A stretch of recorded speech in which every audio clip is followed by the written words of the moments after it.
Hello friends, எல்லாருக்கும் வணக்கம். இன்றைக்கி நம்ம சேனலில் என்ன வீடியோ பற்றி பார்க்க போகிறோன்னா, ரேஷன் கடை சம்மந்தப்பட்ட தகவல்கள் தாங்க பார்க்க போகிறோம்.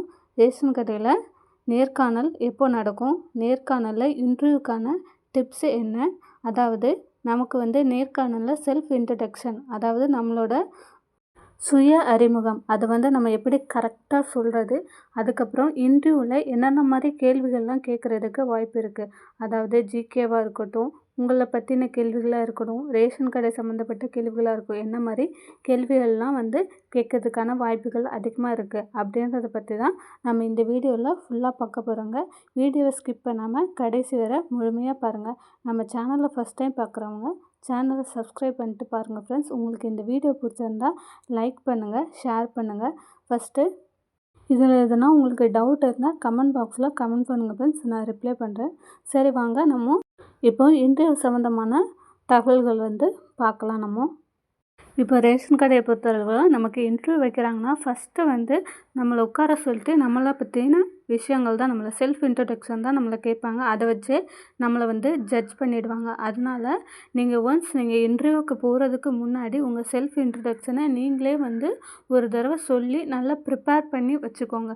ரொம்ப எல்லாமே இங்கிலீஷில் தான் நீங்கள் செல்ஃப் இன்ட்ரடக்ஷன் கொடுக்கணும் அப்படின்றது கிடையாது. நீங்கள் தமிழ்லேயே பேசலாம், ஆனால் கரெக்டாக பேசணும். திக்காமல், வளராமல், பயப்படாமல் கரெக்டாக என் பேர் இது, நான் என்ன படிச்சிருக்கேன், நான் இந்த ஊர்லேருந்து வரேன் அப்படின்றத ஆர்டர் வைஸ் கரெக்டாக நம்ம சொன்னாலே அவங்களுக்கு நம்ம மேலே ஒரு இன்ட்ரெஸ்ட் வரும். நம்ம பேசுகிறத கேட்குறதுக்கு அவங்களுக்கு நம்ம மேலே ஒரு இன்ட்ரெஸ்ட் வரும். அதுக்காக தான் நீங்கள் வீட்லேயே ஒரு தடவை நல்லா ப்ரிப்பேர் பண்ணிட்டு போங்க. செல்ஃப் இன்ட்ரடக்ஷனை பொறுத்த வரைக்கும் நீங்கள் ஃபஸ்ட்டு ஃபிக்ஸ் பண்ணி வச்சுக்கோங்க. அங்கே போயிட்டு தமிழில் பாதி இங்கிலீஷில் பாதி அந்த மாதிரி சொல்லாமல், நான் தமிழில் மட்டும்தான் பேச போகிறேன் அப்படின்றத ஃபிக்ஸ் பண்ணி வச்சுக்கிட்டு ஃபஸ்ட்டு ஸ்டார்ட் பண்ணும்போது வணக்கம் சார், இல்லை குட் மார்னிங் சார் அந்த மாதிரி சொல்லிவிட்டு அதுக்கப்புறமா உங்களோட செல்ஃப் இன்ட்ரடக்ஷனை ஸ்டார்ட் பண்ணுங்கள். செல்ஃப் இன்ட்ரடக்ஷன் நம்ம எப்படி பண்ணலாம் அப்படின்றத நான் ஸ்டெப் பை ஸ்டெப்பாக உங்களுக்கு சொல்கிறேன். ஃபஸ்ட்டு நீங்கள் இன்டர்வியூ ஹால்குள்ளே போகிறீங்க அப்படின்னா உள்ளே வரலாமா, இல்லை எக்ஸ்கியூஸ் மீ சார் அப்படின்னு சொல்லி கேட்டுட்டு அதுக்கப்புறமா நீங்கள் அவங்க உள்ளே உங்களை வர சொன்னாங்க அப்படின்னா நீங்கள் உள்ளே போங்க. அவங்க உட்கார சொல்கிறதுக்கு முன்னே ஒரு சேர் இருக்குது ஏற்ற மாதிரி உட்கார சொல்கிறதுக்கு முன்னாடி நீங்கள் உட்காந்துடாதீங்க. அவங்களாம் ஒன்று உட்கார சொல்லுவாங்க, உட்கார சொன்னால் உட்காருங்க, இல்லை உட்காரலாமா அப்படின்னு சொல்லி கேட்டுட்டு அதுக்கப்புறமா உட்காருங்க. அதுக்கப்புறம் அவங்க உங்களை உட்கார சொல்கிறாங்க அப்படின்னா உட்காந்துட்டு உங்களை பற்றி சொல்லுங்கள், tell me about your self அப்படின்னு சொல்லி கேட்டாங்கன்னா அதுக்கப்புறம் தேங்க்யூ சார் அப்படின்னு சொல்லிவிட்டு அதுக்கப்புறமா நீங்கள் ஸ்டார்ட் பண்ணுங்கள்.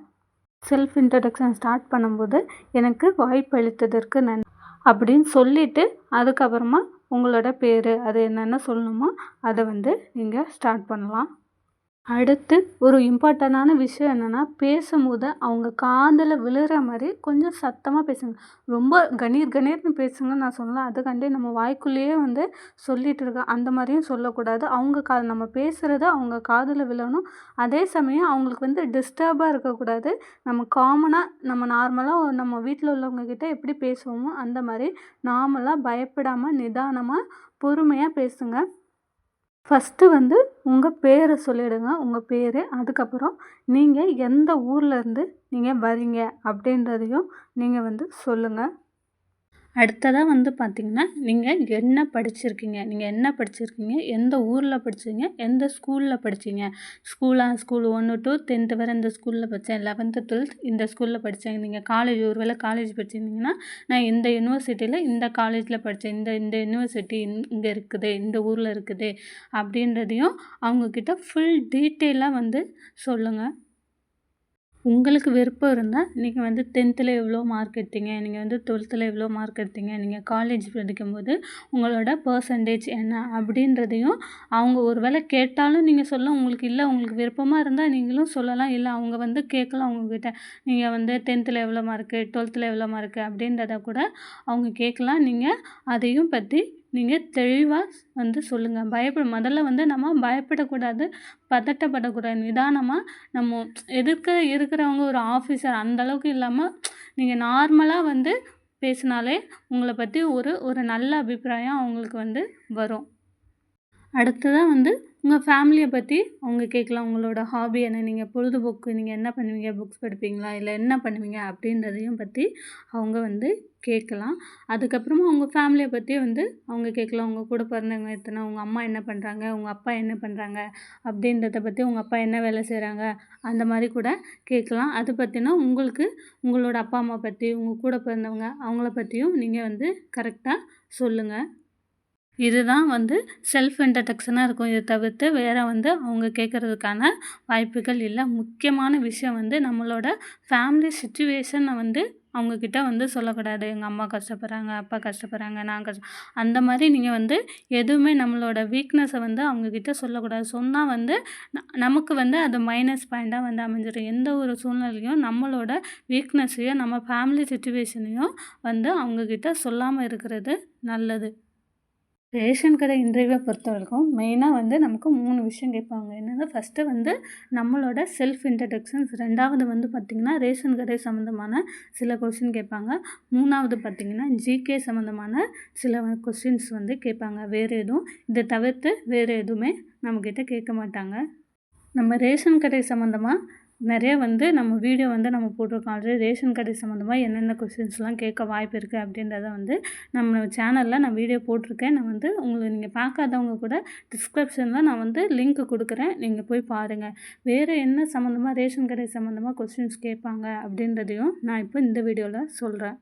ஃபஸ்ட்டு கொஸ்டின் பார்த்திங்கன்னா, நமக்கு ரேஷன் கடையில் விற்கிற பொருட்கள் வந்து எங்கேருந்து வருது அப்படின்னு சொல்லி கேட்பாங்க. அது அந்த மாதிரி கொஸ்டின்ஸ் கேட்குறதுக்கு வாய்ப்பு இருக்குது. அதாவது அது வந்து நம்ம எங்கேருந்து வாங்குறாங்கன்னா, விவசாயத்திட்ட இருந்து கவர்மெண்ட் வந்து வாங்குறாங்க. அதாவது அரசு நுகர்வோர் பொருள் வாணிப கழகம் மூலம் வாங்கி அதை வந்து சேமிப்பு கிடங்கில் சேமித்து வைக்கிறாங்க. அரசு சேமிப்பு கிடங்கில் சேமித்து வைக்கிறாங்க.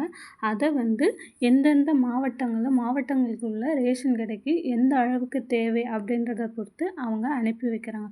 அதன் மூலமாக வந்து நமக்கு மக்களுக்கு அடுத்ததாக வந்து ரேஷன் கடை உணவுப் பொருட்கள் வந்து நம்ம எந்த சட்டத்தின் மூலமாக வந்து மக்களுக்கு கொடுக்குறாங்க அப்படின்னா வந்து தேசிய உணவு பாதுகாப்பு சட்டம் 2013 அந்த சட்டத்தின்படி தான் நமக்கு மக்களுக்கு வந்து தேவையான அத்தியாவசிய பொருட்கள் வந்து நமக்கு நியாய விலை கடை மூலமாக வந்து கிடைக்குது.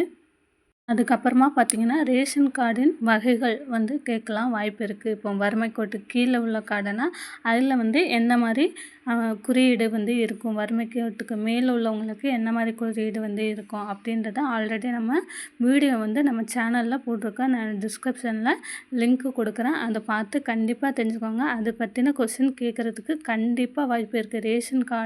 ரேஷன் கார்டை பற்றின ஃபுல் டீட்டெயில்ஸ் வந்து உங்கள்கிட்ட கேட்குறதுக்கு வாய்ப்பு இருக்குது. அதனால் நீங்கள் அதை பார்த்து தெரிஞ்சுக்கோங்க. அதுக்கப்புறமா பார்த்திங்கன்னா வந்து ரேஷன் கார்டு வந்து புதிய பேர் நீக்கம் எப்படி பண்ணுறது, பேர் வந்து ஆட் பண்ணுறது எப்படி பண்ணுறது, வந்து ரேஷன் கார்டு எப்படி அப்ளை பண்ணுறது, அது சம்மந்தமான கொஸ்டினும் வந்து கேட்குறதுக்கு நிறையா வாய்ப்பு இருக்குங்க. ஃப்ரெண்ட்ஸ், இந்த வீடியோ வந்து உங்களுக்கு பயனுள்ளதாக இருந்தால் நம்ம சேனல் சப்ஸ்கிரைப் பண்ணுங்கள் ஃப்ரெண்ட்ஸ், லைக் பண்ணுங்கள், கமெண்ட்ஸ் பண்ணுங்கள். Thank you friends.